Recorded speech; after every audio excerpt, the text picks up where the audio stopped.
রংপুরের শহীদ আবু সাইদ স্টেডিয়ামে জাতীয় নাগরিক পার্টি আয়োজিত ইফতার মাহফিলে প্রবেশ করা ও বসা নিয়ে দুই গ্রুপের মধ্যে ধাওয়া পাল্টা ধাওয়া সংঘর্ষ ও ভাঙচুরের ঘটনা ঘটেছে। এ সময় ৮ জন আহত হন। বুধবার বিকেল 5:30টার দিকে দুই পক্ষের মধ্যে প্রথমে হাতাহাতি, ধাক্কাধাক্কি ও পরে সংঘর্ষের ঘটনা ঘটে।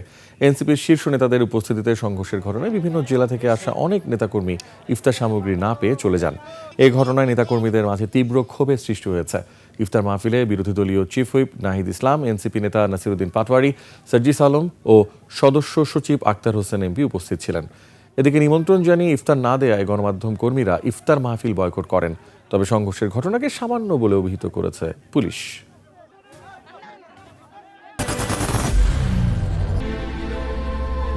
I am Ox.